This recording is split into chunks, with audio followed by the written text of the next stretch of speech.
Imagine typing your name or an old project into search and seeing little ghosts waving back. A dusty repository, a forgotten SDK, a design preview that still opens, a wiki page with the personal email you used 2 jobs ago.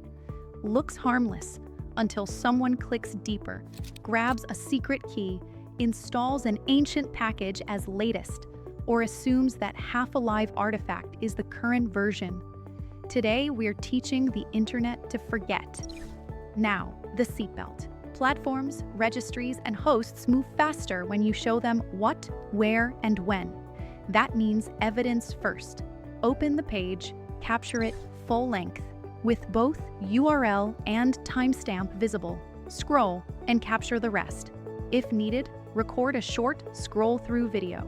Put it all in a single folder and add 1 line to each file. What it is, where you found it, and why it matters.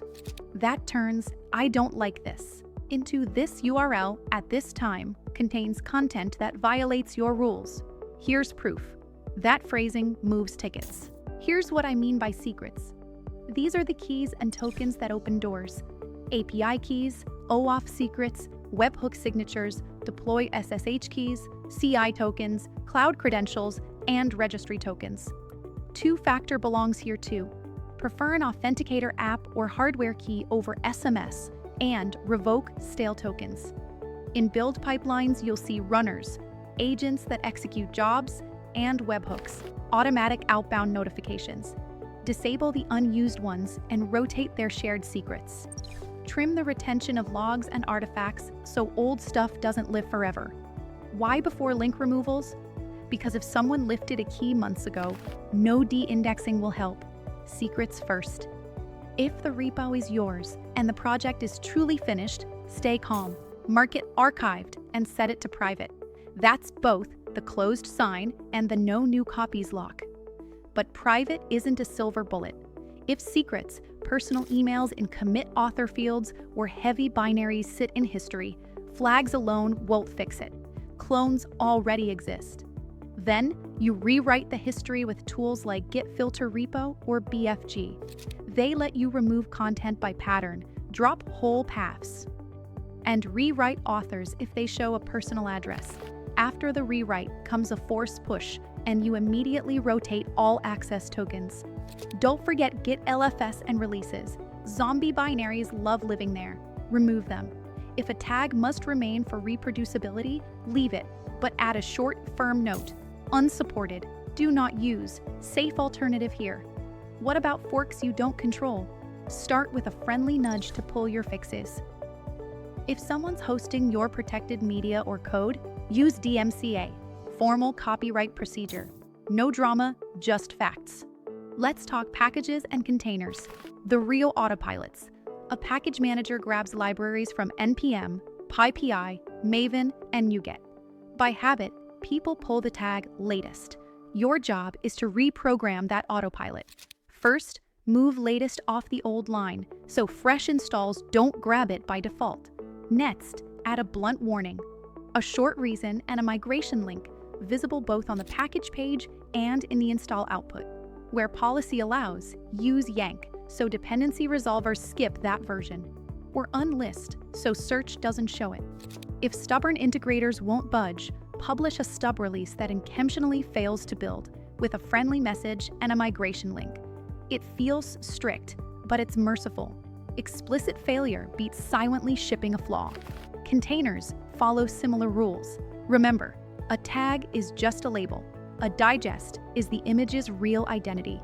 Remove layers by digest where supported, run garbage collection, shorten retention for stale namespaces, and repoint latest to a deliberately unusable image with a giant deprecated banner. Turn on image signing and publish an SBOM, Software Bill of Materials, the ingredients label for software, so no one can slip a shady rebuild under your old name. Next up, megaphones, search engines, and CDNs. They're not villains, they're overachievers. They cache to accelerate and keep helping even after you've changed everything. You need to teach them to forget, politely. On your side, send clear signals. Add no index and no archive headers to pages you're depublishing, and when content won't return, respond with 410 gone, officially disappeared, which drops faster than a plain 404. Put a neutral landing page at the project root. Project closed, unsafe versions flagged. Safe alternative here. On the CDN, invalidate the precise paths, releases, assets, docs, so the network stops serving wax museum copies. In search, request snippet and cache removal where personal data or secrets appear while the source is changing. In web archives, file owner rights removals for snapshots containing sensitive or infringing material. Let's close the side doors. Wikis and trackers are honest. They were built to hold everything, and they do. If the project is closed and you're allowed, archive the space and remove public access. If you must keep it open, search for patterns that reveal too much. Personal addresses and phones, internal host names, key-shaped strings like API key prefixes. Replace sensitive bits with redacted. Remove code fragments that exposed secrets. And clean log dumps that reveal configs and paths. Check exports and backups separately. Open archives live in search forever. In design tools, turn off anyone with the link. Move files to private projects. Enable view only without copy, and invalidate CDN previews so old thumbnails stop popping up.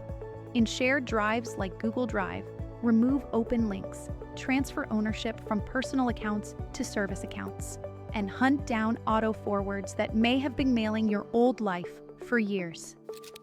WHOIS is a public card for domains. WHOIS privacy, where appropriate, hides your contacts from mass scrapers, but not from lawful requests.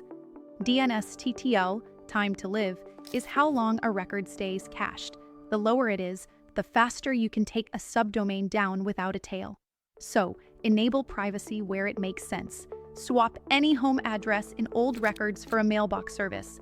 Lower TTL on project records and remove stale TXT and SRV entries for dead integrations and validations. If you don't need a domain anymore, don't drop it. Park it on a quiet, ad-free page until it's safe to let go. Make small by default. Set retention windows for artifacts and logs.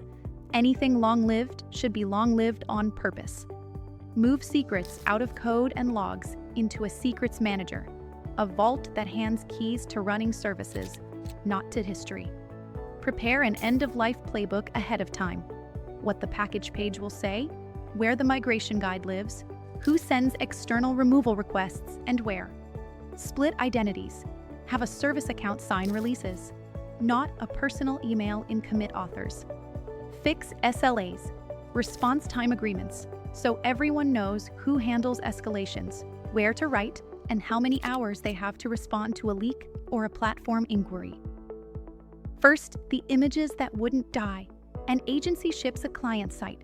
Months later, the client finds their images downloadable from a code host and personal emails surface in issue threads. The fix is disciplined, not dramatic. The repo goes private and archived. History is rewritten. Uploaded images are stripped. Commit author fields with personal emails are cleaned.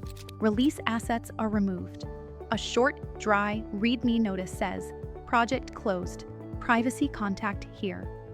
Forks hosting client media receive formal DMCA notices. The CDN purges exact image paths. Legacy cages start returning 410 gone. A week later, the top result is a neutral landing page, not mirrors. No drama, quieter tale. Second, the package that refused to stop installing. The mobile app is dead, but the old SDK lives on in a registry, and integrators keep pulling it because latest still points to the old line. The team makes 4 moves. They repoint latest so new installs don't land in the past. They add loud warnings with a short reason and a migration link. They yank or unlist critical versions per registry policy so resolvers skip them. They ship a stub release that intentionally fails with a clear message. In releases, they delete binaries, leaving text warnings. Result: quiet compatibility becomes obvious upgrade, and the unsafe path closes. Night builds stop knocking on the old SDK. What should you do in the next 10 minutes to turn this video into action? Don't boil the ocean. Pick the single most visible artifact: a repo release page, a package page, a public wiki, an open design link, or a shared slide deck that still gets clicks. If it's yours, archive or remove it and point to a safe alternative. If it's someone else's copy, ask politely with proof and use the platform's process. On the CDN, purge the specific path. In search, request snippet and cache removal with personal data or secrets show during cleanup. Internally, leave a one-line note what you did and why, so no one resurrects the link next week. One item, end-to-end, fully closed today. To remember the rhythm, listen for sounds. Chaos sounds like supplies notifications about old tickets, a silent install of an ancient package, or stray screenshots appearing where they shouldn't. Order sounds like a cache purge and a clean 410, like an install that fails with a helpful message, like a search result that opens a clear landing page instead of a half-alive document. You don't need every term. It's enough to hear the difference and walk to the next room. On the map. Final pass in one breath with no stops. You drew a map, repositories with releases and Git LFS, package registries, NPM, PyPI, Maven, NuGet, container registries with tags and digests, CI/CD with artifacts and logs, wikis and trackers, design boards and shared drives, CDNs and search engines, domains and WHOIS. You captured evidence, pages, timestamps, links, so platforms move faster. You shut off the gas, rotated keys and tokens, switched 2FA to app or key, chimmed attention for logs and artifacts, disabled unused webhooks and runners. You stabilized your surfaces, archived repos, rewrote history, removed heavy binaries, revoked tokens. You killed silent install, moved latest off the old line, posted warnings and migration guides, used yank or unlist where possible, shipped a stub if needed. You quieted megaphones, sent no index and no archive, returned 410 gone where appropriate, purged CDN paths, filed snippet and cache removals, and submitted owner rights requests to archives. You shut side doors, cleaned wikis and trackers, turned off anyone with the link, invalidated design previews, and moved shares under service accounts. You softened the long tail labels, enabled WHOIS privacy, lowered TTLs, and removed stray DNS records. And you locked in small by default, sensible retention, secrets only via a secrets manager, prepared EOL playbooks, service accounts for releases, and clear SLAs for escalations. If you remember just one thing tomorrow, pick one visible ghost and make it quiet end to end. Archive or remove the source. Point to a safe replacement. Purge caches. Request snippet and cache removals, and leave a short internal note so the door stays shut. Then the next ghost. In a week, search results change. In a month, fewer people wander into closed rooms. In 3 months, your inbox stops pinging about a project that ended long ago. The internet remembers a lot, but it understands clear signals. Give it the right ones. Evidence, safe defaults, crisp end-of-life messages, and quiet caches, and it forgets fast enough for you to move on. A clean map, quiet megaphones, closed side doors, short tails. Your old projects stay in the past, neatly, safely, and under your control.